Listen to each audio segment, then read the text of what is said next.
Hello everyone, welcome to free education. इस video में हम डिस्कस करने वाले हैं 23 सितंबर सिर्फ 3 का पेपर डिस्कशन करेंगे। SSC CGL 2024 tier 1 paper solution की सीरीज का ये वीडियो नंबर 27 अपना होने वाला है। ठीक है, तो ज़्यादा टाइम वेस्ट नहीं करेंगे हम, क्योंकि टाइम की कमी आपके पास भी और मेरे पास भी। तो पहले क्वेश्चन पे चलते हैं। बोला गया 3 ईयर पहले ए और बी की जो एज का रेशो था वो 5:7 था। ए और बी का जो रेशो था 5:7 था 3 ईयर अगो। अब से 13 साल बाद उनका जो एज का रेशो है 9:11 है। क्रॉस प्रोडक्ट मेथड लगाएंगे हम, CPM। देखो, करंट से एक तो 3 ईयर बैक जा रहा है तो -3 ईयर, और एक करंट से 13 ईयर लेटर जा रहा है। तो टोटल जो गैप हम देखते हैं कि टोटल गैप कितना है, तो 13 और 3 16 ईयर, 16 ईयर का गैप है। तो क्रॉस प्रोडक्ट मेथड लगाएंगे, 11 5 55 और 9 7 63। 55 और 63 का गैप कितना आ जाएगा, 8। तो ये जो 8 यूनिट है इसकी वैल्यू क्या हो जाएगी, देखो 16 ईयर का गैप था तो दोनों जगह 16 16 आ जाएगा। यहाँ भी क्रॉस प्रोडक्ट मेथड लगा देंगे, 9 गुणा 16 माइनस 11 गुणा 16, तो 16 तो कॉमन ही आ जाएगा, और 11 माइनस 9 कितना आ जाएगा, 2। तो मैं कह सकता हूँ 1 यूनिट की वैल्यू कितनी आ जाएगी, 8 दूनी 16, यानी 1 यूनिट की वैल्यू 4 ईयर आ गई। ठीक है, अगर 1 यूनिट की वैल्यू 4 ईयर है, सवाल में पूछा क्या है, बोल रहा है कि यहाँ पे यदि सी की जो करंट एज है बी की वर्तमान आयु से 11 ईयर कम है। देखो, बी की पहले हम करंट एज निकालते हैं। अगर 1 यूनिट की वैल्यू 4 है तो 7 यूनिट की वैल्यू 28 ईयर हो जाएगी। लेकिन ये जो एज है ये 3 ईयर अगो की है, यानी करंट से 3 ईयर बैक की है। तो अगर बी की मुझे करंट एज निकालनी हो तो करंट एज में कह सकता हूँ 28 में 3 और जोड़ना पड़ेगा, यानी 31 ईयर होगी। अब बोल रहा है कि जो सी की वर्तमान आयु है बी की वर्तमान आयु से 11 ईयर कम है, तो यहाँ से मैं सी की एज निकाल सकता हूँ। 11 ईयर कम है सी बी की करंट एज है, तो 31 माइनस 11 यानी 20 ईयर होगा। सवाल में यही पूछा था कि सी की करंट एज क्या होगी। बोल रहा है 3t माइनस 1/3t की वैल्यू 3 है, तो हमने जो वैल्यू बतानी है वो किसकी बतानी है, किस व्यंजक के लिए जो वैल्यू है वो 12 होगी। देखो सिंपली यहाँ पे आपको 90 स्क्वायर प्लस 1/90 स्क्वायर, यानी सिंपली जो भी एक्सप्रेशन दिया है इसका स्क्वायर हमें करना होगा। इसका जब स्क्वायर करोगे तो आप एक तो आएगा 90 square plus 1/90 square, A square plus B square minus क्या आएगा 2ab, तो 3t से 3t कट जाएगा, 3 का स्क्वायर करेंगे तो 9। देखो यहाँ पे अगर मैं सिर्फ इस फंक्शन की वैल्यू निकालूं 90 स्क्वायर प्लस 1/90 स्क्वायर, तो 2 को इधर ले जाता हूं तो 2 और 9 11 आ गया ये। अब सेटिस्फाई करवाना है, देखो वैल्यू पूछ रहा है 12 किसकी होगी, तो 12 किसकी वैल्यू होगी, दोनों साइड एक एक और ऐड कर दो, इधर भी एक ऐड कर दो इधर भी एक ऐड कर दो, यानी ये फंक्शन है इसकी वैल्यू 12 हो जाएगी। 90 square plus 1/90 square plus 1, option third. बोला गया एरिया बताना है एक रेक्टेंगल का जिसकी लेंथ 52 है और ब्रेथ 9 है। रेक्टेंगल का एरिया क्या होता है, लंबाई इंटू चौड़ाई, 52 गुणा 9। अगर यूनिट डिजिट की बात की जाए तो 9 दूनी 18, 8 यूनिट डिजिट आ रहा है, एक ही ऐसा ऑप्शन है। कितना बेहद इजी सवाल है। पूछ रहा है what is the average number of student admitted in the university from 2010 से 13। 10 से 13 में जितने भी लोग आए हैं उनका एवरेज चाहिए, तो सबको जोड़ लो। 0 5 4 9 7 16 8 24, 2 2 और 4 6, 6 और 5 11, 11 और 3 14, 14 और 6 20। कितना ईयर, 4 ईयर की बात थी तो 4 से कर देते हैं डिवाइड। 2000 होता तो 4 से डिवाइड करता तो 500 आता। ठीक है, फिर 40 और है तो 40 को 4 से डिवाइड करूंगा तो 10 और आएगा, तो कितना आ जाएगा 510। सेम क्वेश्चन हिंदी में अवेलेबल है यहाँ पे। नेक्स्ट वाला है, बोल रहा है कि what is the percentage decrement in the production of electric bulb in October. October में डिक्रीमेंट निकालना है एज कंपेयर टू जुलाई। देखो जुलाई में 550 था, अक्टूबर में 375 हो गया। 25 से काट लेते हैं, 25 दूनी 50, फिर 5 बचेंगे, 25 दूनी 50। इसको काटेंगे तो 25 से कम 25, फिर कितना बचेंगे यहाँ से 12, तो 125 हो जाएगा। 25 पंच 125, 22 से कोई चीज 15 हो गई, तो मैं कह सकता हूँ डिक्रीज कितने का हुआ है, 7 का। कितने पर हुआ है, 22 पर। परसेंटेज के लिए 100 से मल्टीप्लाई, 700/22 है, 2 से काट लेते हैं, 350/11, तो ये कितना आएगा अपने पास, 11 3 33, 2 बचेंगे 20, 11 एकम 11, यानी 31 पॉइंट समथिंग आएगा। एक ही ऑप्शन है। ठीक है, ऑप्शन नंबर 2। नेक्स्ट सवाल देखते हैं, क्वेश्चन नंबर 6। बोला गया है इन ए टीम्स ऑफ 7 मेंबर, 7 लोगों की एक टीम है, 6 सदस्यों की जो एवरेज आयु है वो 42 ईयर है। 6 लोगों का एवरेज हमें गिवन है, कितना है 42 ईयर।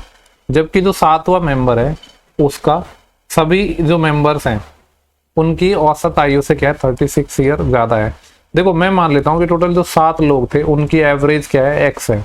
अगर उनकी एवरेज x है तो जो ये 6th मेंबर हो गए सेवंथ मेंबर का क्या बोला है कि सेवंथ मेंबर की जो एज है, सभी मेंबर है यानी सातों मेंबर है उनकी एज से 36 ईयर ज्यादा है। सबका अगर मैंने एक्स माना है तो मैं कह सकता हूँ इसका होगा एक्स प्लस 36। तो पूछ रहा है सातवें मेंबर की आयु बता दो, तो दोनों का सम इक्वल कर देते हैं। 7 लोगों का अगर एवरेज एक्स है तो सम कितना हो जाएगा 7x, ये बराबर है 6 लोगों का एवरेज 42 था तो 6 गुना 42, 6 दूनी 12, 1 असिल 6 चौके 24 और 1 25 252 प्लस 7वें पर्सन की एज क्या है एक्स प्लस 36। एक्स को इधर ले जाएंगे तो ये हो जाएगा 6x, ये कितना आ जाएगा 6 2 8 और 25 3 28। एक्स चाहिए हमें 6 चौके 24, फिर कितने बचेंगे 4 6 8 48, एक्स की वैल्यू 48 आ गई। पूछा क्या है 7वें मेंबर की एज बताना है। 7वें मेंबर की एज क्या थी एक्स प्लस 36 यानी 48 प्लस 36, 40 30 70 हो जाएगा और 8 6 14 और 70 और 14 यानी 84। नेक्स्ट सवाल देखते हैं, इसकी वैल्यू बतानी है जब थीटा बराबर 45 हो। 45 रखना है यहाँ पे। वैसे तो साइन स्क्वायर थीटा कॉमन लेके इसको मैं 1 - 2 साइन स्क्वायर थीटा तो कॉस स्क्वायर में बदल सकते हैं, पर डायरेक्ट वैल्यू रख देते हैं। साइन थीटा अगर 45 है तो साइन 45 क्या होता है 1/√2, तो 1/√2 का स्क्वायर तो 1/2 -2 इंटू 1/√, साइन स्क्वायर थीटा की वैल्यू 1/2 होती है और साइन की पावर 4 क्या हो जाएगा इसका भी स्क्वायर यानी 1/4। अब एक बात बताओ, ये तो कट ही गया ना, ऊपर 1/2 आ गया, नीचे कुछ भी आया उससे हमें मतलब नहीं है, जो ऊपर 0 बन गया तो 0 ही आंसर होगा और इनडिटर्मिनेंट फॉर्म बनेगी नहीं, वरना तो थीटा बराबर 45 पे ही पूछता ही नहीं, तो नीचे वाले को चेक करने की रिक्वायरमेंट नहीं है। नेक्स्ट सवाल है, बोला गया कि from 2001 to 2003 the total sale of bicycle B1 is what percent total sale of bicycle B2। पूछ रहा है कि जो B1 है वो B2 की सेल का कितना है, तो सबको जोड़ लो। ये है 5 9 और 3 12 और 5 17, 1 असिल 1 और 1 2 और 1 3, ये 375 है और ये 6 और 4 10, 1 असिल 1 और 8 9, 9 और 1 10, 1 असिल 1 और 1 2 2 2 4 और 4 और 2 600 है। तो पूछ रहा है 375 है वो 600 का कितना परसेंट है। पहले तो मैं रेशियो ले लेता हूँ। ये देखो हमें जो परसेंटेज 100 पे निकलता है तो 100 बना सकते हैं ना हम, दूसरे वाले को 100 कैसे बना सकता हूँ 6 से डिवाइड करके, तो इसको 6 से डिवाइड कर दो क्योंकि सेकंड वाले पे तो परसेंटेज हमें निकालना है। 6 6 36, फिर कितना बचेगा 1 15, 6 दूनी 12, बचेंगे कितने 3 30 6 5 30, 62.5 है 100 पर, तो परसेंटेज में कितना हो जाएगा 62.5 ही हो जाएगा। इस तरीके से भी आप कर सकते हो, क्योंकि हमसे पूछ रहा था पहले वाला है दूसरे का कितना परसेंट है, 100 पे परसेंट निकलता है तो मैंने 100 बना लिया रेशियो में। बोल रहा है एक क्लास है जिसमें 30 स्टूडेंट अपीयर हुए एक टेस्ट में, 12 स्टूडेंट का जो एवरेज है 62 है और रेस्ट कितने होंगे टोटल 30 थे, अगर 12 ये हो गए तो बचे 18, उनका एवरेज कितना है 60 है, तो क्लास का एवरेज बताना है। क्या लगा देंगे हम यहाँ पे डेविएशन मेथड। पहले तो स्टूडेंट का मैं रेशियो ले रहा हूँ 6 दूनी 12 और 6 3 18। अब हम लगाएंगे इसमें डेविएशन मेथड एवरेज निकालने के लिए। डेविएशन कैसे लगता है, कोई भी एक एवरेज मान लो आपकी मर्जी से, सबसे छोटा वाला मान लेते हैं कि 60 ही एवरेज था। अब डेविएशन देखो ये 62 है, 60 से कितना ज्यादा है 2, इसके करस्पॉन्डिंग रेशियो क्या है 2, इसको डिवाइड करेंगे इस रेशियो में 2:3 में यानी 5 में, 4/5 80% होता है मतलब 0.8 आएगा, तो 60 प्लस 0.8 कितना आ जाएगा 60.8। Option number 3। थोड़ा सा फास्ट जा रहा हूँ क्योंकि इजी क्वेश्चन है। नेक्स्ट सवाल है, बोला गया कि लेंथ बतानी एक टेंजेंट की जो ड्रॉन की जाती है एक पॉइंट से जो 10 सेंटीमीटर अवे है from the centre of circle. इस तरीके से है, ये यहाँ का सेंटर हो गया, ये एक पॉइंट हो गया P मान लो चाहो तो, ये 10 सेंटीमीटर की दूरी पर है और एक टेंजेंट हम इस तरीके से ड्रॉ कर रहे हैं, इसको यहाँ से मिला दिया। आपको पता है टेंजेंट और रेडियस ये परपेंडिकुलर होते हैं, रेडियस 4 है तो ये वैल्यू 4 हो जाएगी। हमसे इसकी लेंथ पूछिए तो चूंकि 90 के सामने हाइपोटेनस होता है तो ये क्या हो जाएगा 10 का स्क्वायर 100 माइनस 4 का स्क्वायर 16 यानी 84 आ जाएगा। ये 84 को लिख सकता हूँ 21 गुना 4 और 4 का 2 हो जाएगा, 21 का निकलेगा नहीं तो 2√21। कौन सा ऑप्शन है 3rd। क्वेश्चन नंबर 11 बोल रहा है कर्मचारी है जिसकी इनकम 72,000 है, वह जो भी राशि खर्च कर रहा है स्पेंड कर रहा है उसकी बचत से 40% अधिक है। आपको पता है इनकम बराबर होता है एक्सपेंडिचर प्लस सेविंग। 40% का मतलब क्या होता है 2/5। बोल रहा है कि जो खर्च कर रहा है वो इनकम से सेविंग से ज्यादा है 40%, यानी अगर सेविंग 5 है तो एक्सपेंडिचर कितना है 2 ज्यादा यानी 5 और 2 7, तो इनकम कितनी हो जाएगी 12। हमसे पूछा गया है सवाल में सेविंग बतानी है। अब देखो हमें जो डाटा गिवन है वो 12 की वैल्यू गिवन है, इनकम बोला है 12 की वैल्यू 72,000 है, तो मैं कह सकता हूँ कितना गुना है ये 6 गुना है। पूछ रहा है सेविंग कितनी है तो 5 का 6 गुना कर दो, 6 गुना मतलब 6 के गुना, तो 5 6 की 30 यानी 30,000 आ जाएगा। कौन सा ऑप्शन है पहला। बोल रहा है कस्टमर है 975 रुपए की इंस्टॉलमेंट देता है the payment is done in each month is 5 less than the previous month. बोल रहा है कि हर महीने जो वो पैसा देता है वो पिछले महीने के कंपेयर में 5 कम देता है।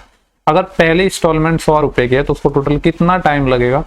वेरी वेरी इंपॉर्टेंट सवाल। देखो सवाल बढ़िया है, समझ तो आप गए होगे सवाल क्या है कि 975 रुपए की पहली किस्त देता है, फिर 5 रुपए कम देगा यानी 970, इस तरीके से चीजें चलेंगी। बोल रहा है कि जो 900 और टोटल जो यहाँ पे फर्स्ट इंस्टॉलमेंट है। अच्छा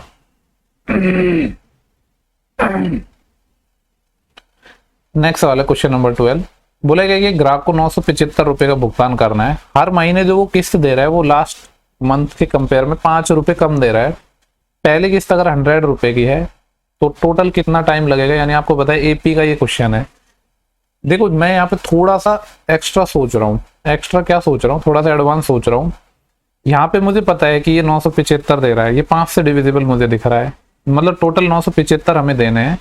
हर महीने ये 100 रुपए दे रहा है, ठीक है। और फिर हर महीने जो दे रहा है ना आगे अमाउंट वो 5 रुपए कम है। हर जगह 5 5 5 आ रहा है, तो क्यों ना मैं 5 से पूरे डाटा को डिविजिबल कर दूं, यानी 5 से पूरे डाटा को अगर डिविजिबल कर दिया जाए तो फिर क्वेश्चन ये बन जाएगा कि 975 नहीं देने, 975/5 देने हैं, यानी 5 एकम 5 4, तो ये 47 हो जाएगा, 5 9 45, 2 25, 5 25, यानी 195 रुपए मुझे देने हैं, ठीक है। पहले 100 रुपए की किस्त दे रहा था, अभी 100 की नहीं देगा, 100/5 की देगा, यानी 20 रुपए की देगा, 20 रुपए की देगा। तो वो ही निकालना है कि एक ऐसा अर्थमेटिक प्रोग्रेशन जिसकी ये पहली इंस्टॉलमेंट होगी, यानी ये फर्स्ट टर्म हो गई, हर महीने 5 रुपए कम दे रहा है, तो डिफरेंस कितना आ जाएगा, हर महीने में 5 आ जाएगा, ठीक है। देखो एपी इस तरीके से चल रही है, पहले इसने 20 यूनिट दिया। वैसे यहाँ पे एक चीज और हमें करनी पड़ेगी, ये 5 नहीं आएगा, पूरे डाटा को भी 5 से डिवाइड किया तो डिफरेंस 1 आ जाएगा, क्योंकि ये भी तो 5 रुपए कम दे रहा है ना, यानी 1 का डिफरेंस आ जाएगा। पहले 20 देगा, फिर 1 कम यानी 19 18 ऐसे जाएगा। अगर यहाँ पे आप डिफरेंस देखो तो एक्चुअली में ना 19 - 20 करेंगे तो -1 होना चाहिए, ठीक है। और n पदों की जो अर्थमेटिक प्रोग्रेशन है उसका सम निकालने का तरीका आपको पता ही है। Sn बराबर क्या होता है, n/2 × 2a + n-1 × d। ये फॉर्मूला तो आपको आना चाहिए, ठीक है, आपने पढ़ा भी होगा 10th क्लास में। बस इसमें वैल्यू रख देते हैं। देखो टोटल टर्म हमें नहीं पता, टर्म ही तो निकालनी है, लेकिन Sn पता है। अब हमारे पास Sn ओरिजिनल 975 था, लेकिन हमने इसको चेंज करके 195 बना दिया, तो ये होगा 195 बराबर n/2 × 2a। a क्या है अपने पास 20, यानी 20 दूनी 40 प्लस n तो हमें निकालना ही है, तो ये तो हो जाएगा n-1 × d। d क्या आएगा, -1 आएगा। ये सबसे इंपॉर्टेंट चीज थी यहाँ पे कि ये -1 आएगा, ना कि +1। यानी इसको थोड़ा सा मैं सॉल्व करूँ तो ये आएगा 40 प्लस -1 से मल्टीप्लाई करूंगा तो माइनस का n आएगा और माइनस माइनस प्लस का 1 आएगा। यानी इसको मैं लिख सकता हूँ 41 - n, इसको क्या लिख सकता हूँ 41 - n, ये आ जाएगी इक्वेशन। इस दो को भी इधर मल्टीप्लाई कर देते हैं ना, 195 × 2, 195 का डबल कितना हो जाएगा 390, 390 बराबर आ गया अपने पास। इक्वेशन बन गई n × 41 - n। सबसे बेस्ट तरीका है कि यहाँ पे आप ऑप्शन को उठा लो, वैसे वरना क्वाड्रेटिक भी बना सकते हैं, बट इतना दिमाग नहीं लगाना है, ऑप्शन को उठा लो।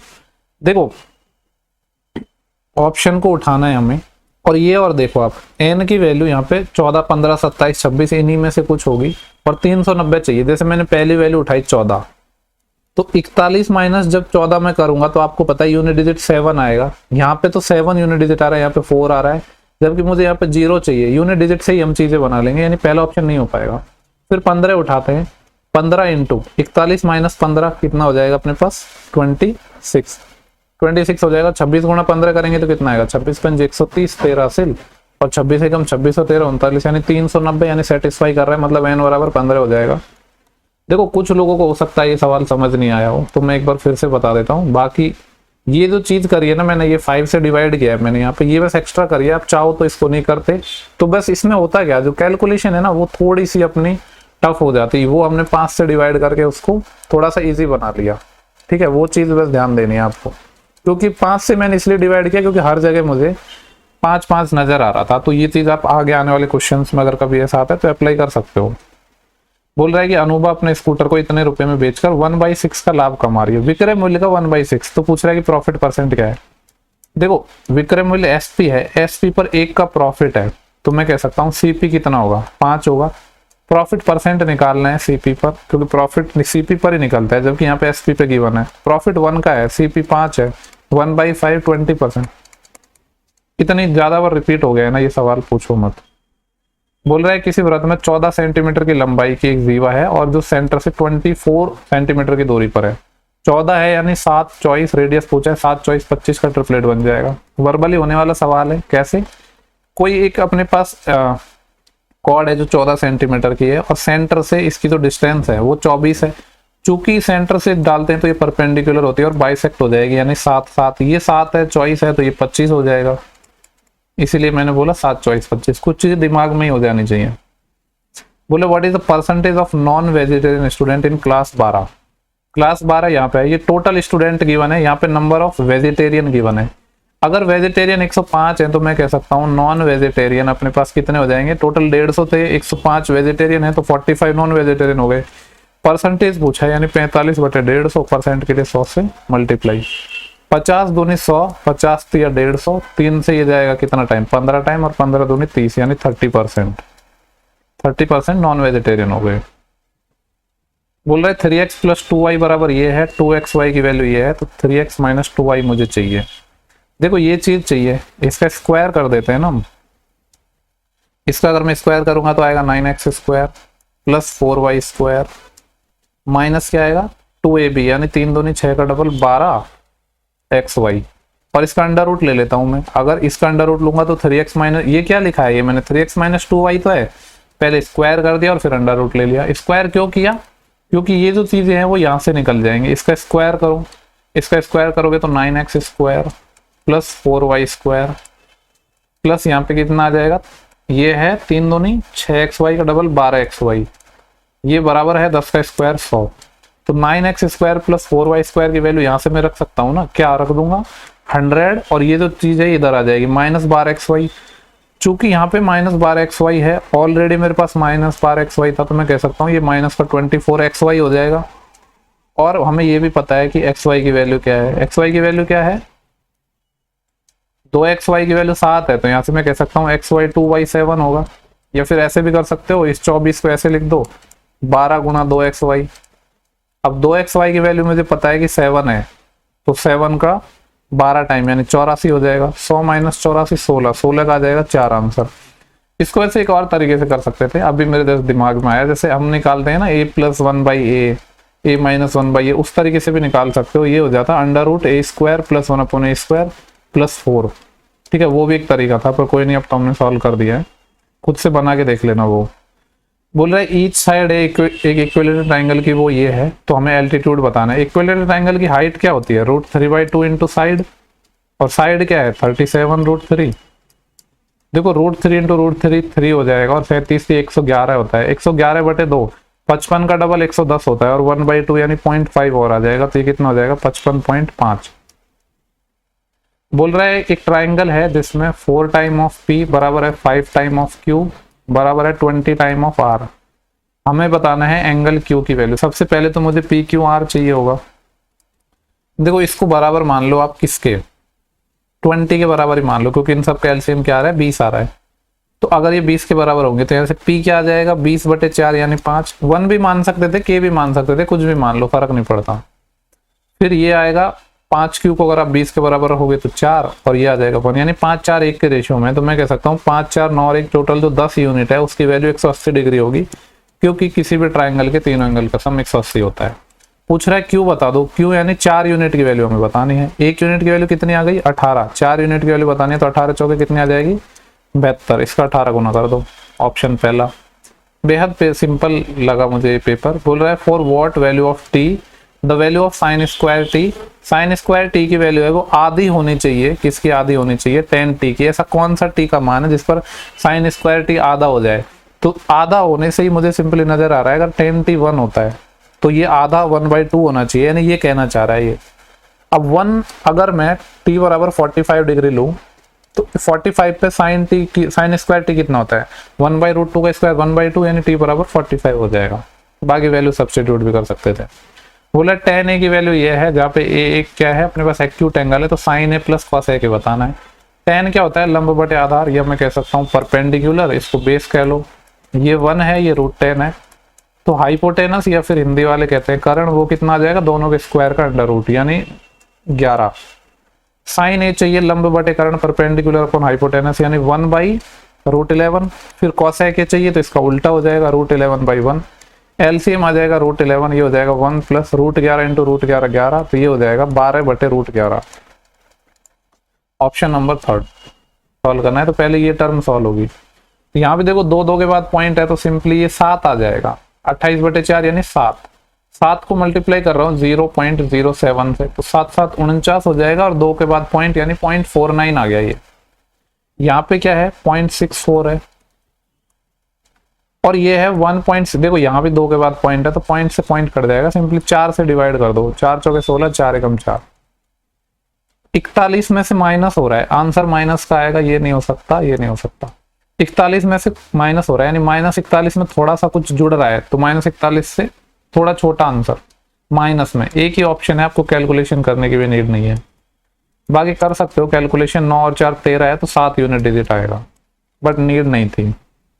बोल रहा है कि 2 पाइप है ए और बी, जो एक टंकी को 20 और 30 घंटे में भर सकते हैं। ये 20 आवर में भर सकता है, ये 30 आवर भर सकता है। बोला टंकी को भरने के लिए दोनों पाइप खोले जाते हैं, लेकिन जब इसका 1/3 भर जाता है तो रिसाव विकसित होता है। सबसे पहले तो इनका एलसीएम लेते हैं 60, 20 × 60, 30 दूनी 60। अब देखो यहाँ पे जो लैंग्वेज है ना, वो बस लैंग्वेज बेस्ड क्वेश्चन बनाया है। बोल रहा है कि जब टंकी का 1/3 पार्ट भर जाता है तो उसमें एक कोई लीकेज हो गया, ठीक है, 1/3 भर गया तो एक कोई लीकेज हो गया, जिससे दोनों पाइप हैं द्वारा भरा गया जो 1/4 पार्ट है वो लीक द्वारा निकल जाता है।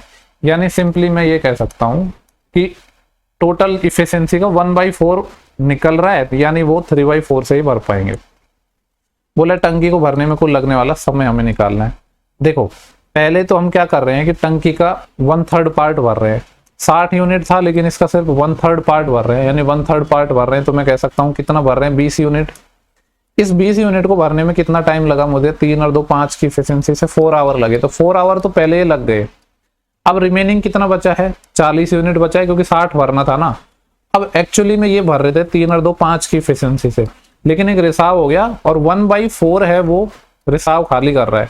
अगर 1/4 खाली कर रहा है तो मैं कह सकता हूँ भरेगा कितना, ये 3/4 एफिशिएंसी से। 3/4 क्या है, ओरिजिनल का, यानी 5 का 1/4 से खाली करेगा और 5 का 3/4 से भरेगा, ठीक है। तो मैं कह सकता हूं कि यहाँ पे 3/4 होगा किसका, 5 का, क्योंकि 1/4 तो खाली हो गया। तो ये टाइम और निकाल लो, ये कितना आ जाएगा, देखो ये 5 से काट लो इसको 8 टाइम, ठीक है, और ये ऊपर चले जाएगा, यानी 8 चौके 32/3 आएगा। ये 32/3 को मैं कह सकता हूँ 10 सही 2/3 आएगा। टोटल टाइम मुझे चाहिए 4 घंटे, पहले लगे 10 सही 2/3 यहाँ पे लगे, यानी टोटल 14 सही 2/3 आवर लगे। एक बार फिर से मैं समझाऊंगा, क्योंकि मुझे पता है कुछ लोगों को डाउट हो सकता है, देखो थोड़ा समझ आ जाता है कि किस सवाल को दोबारा समझाने की जरूरत है। यहाँ पे एक्चुअली कहानी ये थी कि टोटल 60 यूनिट था, 1/3 हमने भर दिया, यानी 20 यूनिट हमने भर दिया, 5 की एफिशिएंसी से भरा, 4 घंटे लगा। अब बोल रहा है कि जो बचा हुआ 40 पार्ट है उसमें क्या हुआ, जो पहले भर रहे थे 3 और 2 की एफिशिएंसी से, तो एक रिसाव हो गया। और रिसाव क्या करता है, 1/4 खाली करता है, यानी 5 यूनिट का 1/4 खाली कर रहा है। तो भरेगा कितना, 5 यूनिट का 3/4 से। तो ओरिजिनल एफिशिएंसी 5 थी, उसका 3/4 से भर दिया हमने, तो टोटल 10 सही 2/3 घंटे यहाँ पे लगे। 4 और 10/3 इन दोनों को हमने ऐड कर दिया, तो आंसर क्या आ जाएगा 14 सही 2/3। उम्मीद कर रहा हूँ क्लियर हो। देखो नेक्स्ट सवाल है क्वेश्चन नंबर 23। बोल रहा है कि एक बोट है 55 किलोमीटर जा रही है डाउन स्ट्रीम में 5 घंटे में। डाउन स्ट्रीम में स्पीड होती है x + y, स्पीड क्या होती है, डिस्टेंस अपॉन टाइम। तो 55/5, 55/5 यानी 11 घंटे, तो 11 लिख दो डायरेक्ट, x + y आ गया 11 किलोमीटर/आवर। जबकि 11 घंटे लेती है सेम डिस्टेंस को कवर करने में अप स्ट्रीम में। देखो ये टाइम गिवन है, यहाँ से मैं x - y निकालूंगा स्पीड। स्पीड क्या होती है, डिस्टेंस अपॉन टाइम। 55 डिस्टेंस है, 11 घंटे ले रही है, तो ये कितना आ जाएगा 5।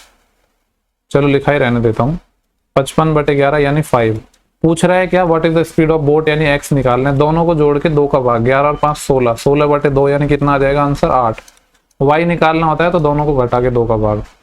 सेकेंड लास्ट सवाल है, बोल रहा है सिंगल इक्विवेलेंट डिस्काउंट बता दो 60 70 80 का। परसेंटेज ठीक ठाक ही है, सक्सेसिव लगा देते हैं।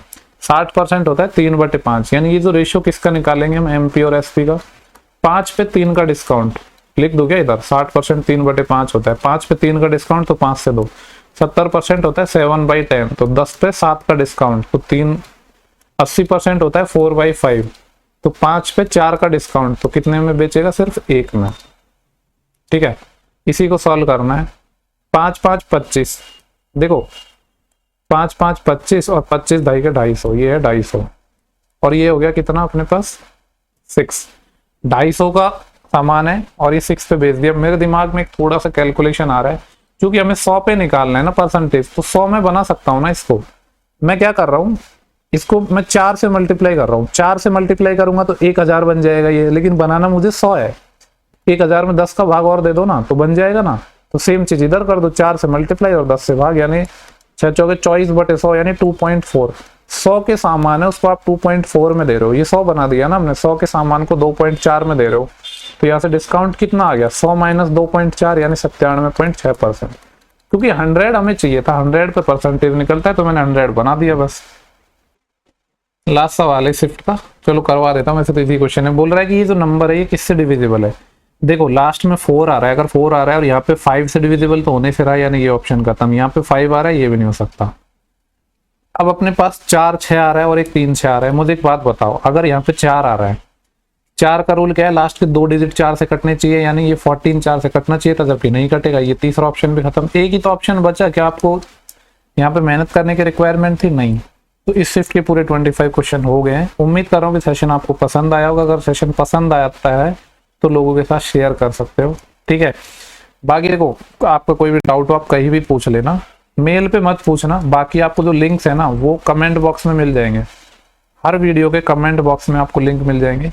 कमेंट बॉक्स में अगर नहीं मिलते हैं तो आप जो यूट्यूब का मेन होम पेज पे जाना, वहाँ पे सारे लिंक्स मिल जाएंगे। मोर सेक्शन में जाओगे तो वहाँ पे बहुत सारे लिंक्स हैं, जहां आप चाहो आपका डाउट पूछ सकते हो। वीडियो को कमेंट में भी डाल सकते हो। अगर जेन्युइन डाउट होगा तो मैं सबका रिप्लाई करता हूँ। नेक्स्ट सेशन में जल्दी मिलेंगे, तब तक के लिए bye bye, take care, thank you for watching, have a good day.